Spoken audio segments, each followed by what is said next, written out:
29 იანვარი ახლოვდება ინაუგურაციის თარიღი. სალომეს ან სავარაუდო ძალით გამოყვანის. ჩემი აზრით, გავბედავ და გავაკეთე პროგნოზს, რომ ძალით გამოყვანა არ იქნება.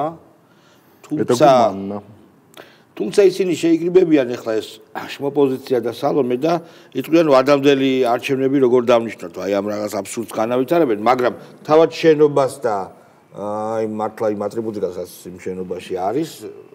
დატოვებს ბუნებრივია ამ სიამოვნებას არ მოგრის რომ კუჩი ხელი მოკიდოთ და გავაკეთოთ. ანუ დავიცვათ ერთადერთი ლეგიტიმური ის არ იქნება შენ მაგას ამბობ? არა მგონია, იმიტომ რომ სიგიჟე იქნება ბოლომდე. ნუ თუმცა ყველაფერია მოსალოდნელი, კი ბატონო. მეგონი მაგას გვერდს უკვე გაცდა, სადაც მისგან სიგიჟე შეიძლება რაც უნდა რადიკალური ხო, სიგიჟე. კურატორები ხო ყავს და ახლა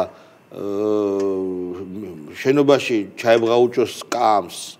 მე აქედა ხო ჩვენ რაღაც პიარს ვებს მოვიფიქრებთ ხო?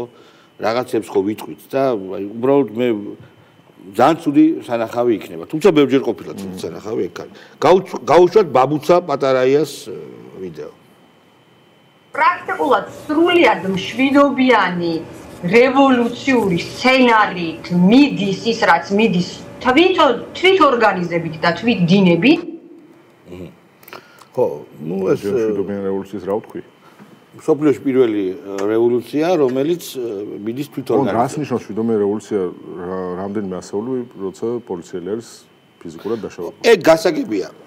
ჩვენ საუბრობდით გადაცემის დაწყებამდე, რომ ამ ადამიანებს Facebook-იდან გამომდინარე აქვთ კაფიო გაცდა, რომ უმრავლესობაში არიან, რომ მთელი საქართველო მათია. ეს გააკეთა Facebook-ის ბაბლმა, Instagram-მა, Facebook-ის ბაბლმა და ამ სავალალო მდგომარეობაში არიან.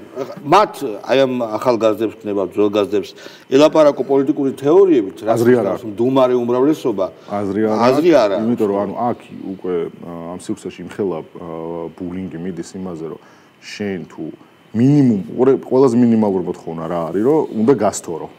ეს არის მინიმალური მოთხოვნა. შენ თუ არც კი სთორაო, ნუ მან დამთავრებული არის რა, ანუ უკვე გამოცხადებული მოღალატე ხარ. რუსეთის დროშა გაქვს შემოხვეული და პირდაპირ კრემლისგან იღებ დავალებას. მინიმუმი არის რომ გასთორო. პროგრამა მინიმუმი არის რომ აქციიდან გასთორო. ხო, პროგრამა მაქსიმუმი არის რომ ბოლომდე ჩართული იყო და ყოველდღე იქ იყო და როცა საჭირო არის იყვირო და როცა საჭირო არის სცენა დააწმევინო. მაგრამ აქედან გამომდინარე, როდესაც ანუ ჩვენ მივიღეთ კონკრეტული მიკროსოციუმები სადაც ამ ბულინგმა ერთმანეთთან იმდენად გაჭრა, ვის ადამიანებიც კი ვისაც საერთოდ არ ხონდა სურვილი ამ აქციას დადგომის.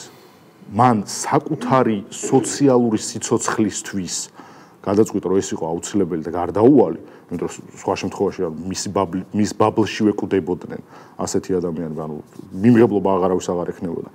ვინც ამ ბულინგს ამორჩილდა, კი ყველა ჩაერთო საბოლოოდ ამ პროცესში. ხო, და მე უკვე რაღაცა ხიბლი და თვითკვლევა საფრთხე ამობენ უარს საახალწლო კონცერტებზე.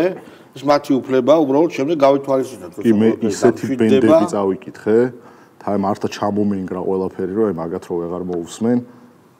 კაცი შულმა რო არის აი ეგეთი ხალხი რო განსაკუთრებით მაგრამ ცნობილი ადამიანების უარს ამობენ და ცნობილი მომღერლები საქართველოში ეს მათი უფლება უბრალოდ შემდეგ როცა ეს ყველაფერი გადაივლის, მერე ვნახოთ ეს პროტესტი რამდენად პრინციპული იყო. ანუ ეს იყო დაბულინგების შედეგი, ფეხის ხმის აყოლის შედეგი თუ ასე შემდეგ.